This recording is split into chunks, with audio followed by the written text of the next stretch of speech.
नमस्कार दोस्तों, स्वागत है आप सभी का मेरे YouTube चैनल ज्ञान सिंह पर। मेरा नाम है Aryan Kulshesh and I am a software engineer. So guys, इस वीडियो में हम लोग बात करने वाले हैं फॉरेन की के बारे में। ये एक बहुत ही इम्पोर्टेंट कॉन्सेप्ट है of the database. So guys, जैसा कि आप सब लोग जानते हैं कि मैं क्लास 8 की कंप्यूटर साइंस की सीरीज बना रहा हूँ, जिसका कि आप लोग प्लेलिस्ट का लिंक डिस्क्रिप्शन में देख सकते हैं या फिर ऊपर आई बटन पर क्लिक करके भी देख सकते हैं। ओके, तो आगे बढ़ते हैं।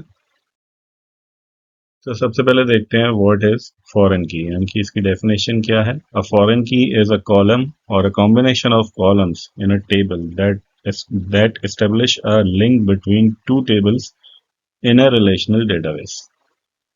ठीक है, तो इसका मतलब ये हुआ कि जो फॉरेन की होता है वो या तो कोई एक सिंगल कॉलम हो सकता है या फिर सेट ऑफ कॉलम्स हो सकते हैं, जो कि दो टेबल्स के बीच का रिलेशन बनाते हैं। ठीक है, और अगर सिंपल लैंग्वेज में अगर मैं इसको बोलूं, जैसा कि मैंने पिछली वीडियो में आपको एक कॉन्सेप्ट बताया था प्राइमरी की का। प्राइमरी की का मतलब होता है कि वो उस कॉलम में आप सिर्फ यूनिक वैल्यूज ही डाल सकते हैं, है ना, फॉर दैट पर्टिकुलर रो। तो वो प्राइमरी कॉन्सेप्ट होता है। तो फॉरेन की क्या करता है, फॉरेन की मान लीजिए आपने किसी एक टेबल में एक कॉलम बनाया फॉरेन की, तो वो जो फॉरेन की है वो दूसरी टेबल के प्राइमरी की को रेफर करेगा। ठीक है, यही मेरा दूसरे पॉइंट में मैंने लिखा हुआ है। ठीक है, और इसको हम लोग कभी कभी सेकेंडरी की भी बोलते हैं, किसी किसी बुक्स में आपको सेकेंडरी की के नाम से भी ये मिल जाएगा। ठीक है, थोड़ा सिंपल समझते हैं एक एग्जांपल से। मान लीजिए आपके पास एक टेबल है जिसमें कि कुछ कॉलम्स हैं। मैंने यहाँ पर 5 कॉलम्स लिए हैं टेबल 1 में। ठीक है, इसी तरीके से टेबल 2 में मैंने 5 कॉलम्स लिए हैं, जिसमें कि दोनों टेबल्स में कॉलम 1 जो है हमारा प्राइमरी की है, दोनों टेबल्स का। ठीक है, टेबल 1 में मैंने कॉलम 4 को फॉरेन की बनाया है। ठीक है, जो कि टेबल 2 के प्राइमरी की को रेफर करेगा, और ये जो लिंक बनेगा वो कुछ इस तरीके से बनेगा। ठीक है, यानी कि कॉलम 4 में, टेबल 1 के कॉलम 4 में जो भी वैल्यूज आएंगी वो टेबल 2 के कॉलम 1 में जो वैल्यूज होंगी वही वैल्यूज आएंगी। ठीक है, बिकॉज कॉलम 4 फॉरेन की है। ठीक है, जो कि रेफर कर रहा है टेबल 2 को। ठीक है ना। इसका सिंपल यूज ये होता है कि मान लीजिए अगर कॉलम 4 में कोई वैल्यू डली है जो कि रेफर कर रही है टेबल 2 को। ठीक है ना, जो वैल्यू डली है कॉलम 4 में वो उस उसकी मदद से हम लोग टेबल 2 के डेटा को फैच कर सकते हैं। ठीक है, मैं इस कॉन्सेप्ट को थोड़ा एक एग्जांपल से समझाता हूँ, रियल लाइफ एग्जांपल से। सो फॉर एग्जांपल हमारे पास एक स्टूडेंट डेटा की टेबल है जिसमें कि कुछ एंट्रीज हैं, जो कि क्लास 5th की ही है। ये क्लास 5th के बच्चे हैं कुछ।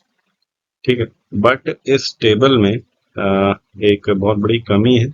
वो कमी ये है कि हमने जो ये जो 3 कॉलम है, लास्ट के जो 3 कॉलम है, ये इन कॉलम में जो भी वैल्यूज हैं वो रिपीट हो रही हैं। ठीक है, एज बिकॉज सारे स्टूडेंट्स एक ही क्लास के हैं, ऑब्वियसली ये रिपीट होंगे। ठीक है, बट ये रिपीट होना ठीक नहीं है। वो ठीक क्यों नहीं है? फॉर एग्जाम्पल क्लास 5th जो है वो अभी तो उसका क्लास फ्लोर जो है वो सेकंड फ्लोर है। ठीक है, बट फ्यूचर में अगर वो क्लास फ्लोर चेंज हुआ, मान लीजिए वो क्लास फ्लोर अगर 1 हुआ या वो क्लास फ्लोर अगर 3 हुआ, ठीक है, तो हमको एक एक करके सारे स्टूडेंट्स के डेटा में, मतलब ये जितनी भी एंट्रीज हैं इस टेबल में, उन सभी में एक एक करके वो जो क्लास फ्लोर है वो चेंज करना पड़ेगा क्लास 5th के लिए। ठीक है, बट अभी तो ये कम डेटा है तो हम लोग जल्दी से कर देंगे। ठीक है, बट मान लीजिए अगर ये डेटा बहुत ज्यादा हुआ, ठीक है, मतलब 2-3 हजार एंट्रीज हुई है इस टेबल में, ठीक है, या फिर और ज्यादा एंट्रीज हुई, एक एक 2 लाख एंट्रीज हुई।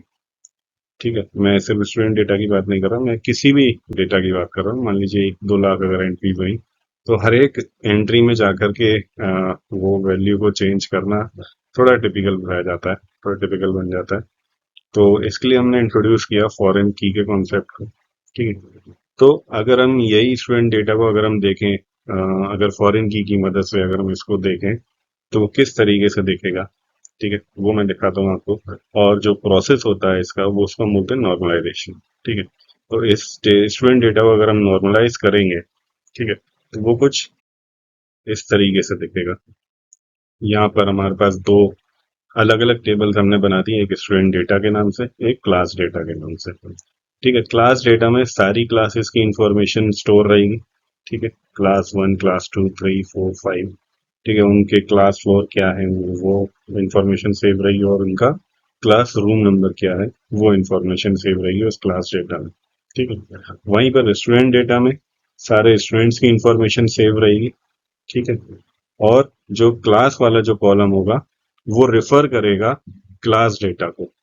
ठीक है, मतलब क्लास वाले कॉलम में आप देख रहे होंगे मैंने क्लास वाले कॉलम में CLS 05 नाम से वैल्यू डाली है। ठीक है, तो CLS 05 क्लास डेटा में कौन सी वैल्यू है, क्लास फिफ्थ की। ठीक है, यानी कि ये CLS 05 वाले जितने भी स्टूडेंट्स हैं वो सारे क्लास फिफ्थ के हैं। ठीक है, तो यही मैंने आपको बताया था कि फॉरेन की होती है जो कि दूसरी टेबल के प्राइमरी की को रेफर करती है। ठीक है, यहाँ पर जो क्लास जो फॉरेन की है स्टूडेंट डेटा में, वो क्लास डेटा के क्लास आईडी को रेफर कर रही है।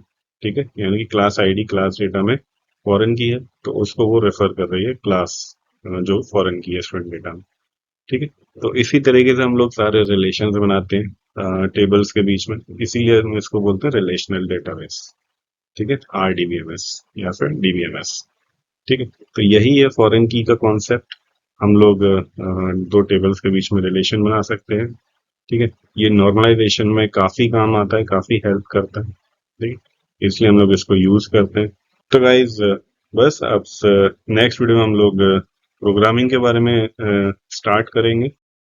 प्रोग्रामिंग में क्या होता है, बेसिक्स ऑफ प्रोग्रामिंग, मतलब कि वेरिएबल्स क्या होते हैं और एल्गोरिथम्स क्या होती हैं, मैं बेसिक्स बताऊंगा आपको एल्गोरिथम्स वगैरह के। हालांकि आपको बुक में हो सकता है मेरे वाले टॉपिक्स ना मिले। ठीक है, बट जो मैं पढ़ाऊंगा वो काफी इम्पोर्टेंट होगा।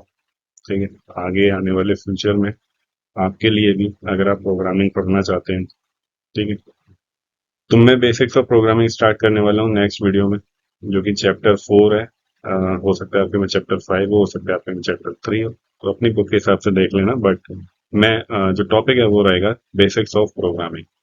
ठीक है, फॉर क्लास 8। सो गाइस बस इस वीडियो में इतना ही। अगर आपको वीडियो अच्छी लगी हो तो प्लीज चैनल को सब्सक्राइब करिए एंड वीडियो को लाइक करिए। And thank you for watching. जय हिंद।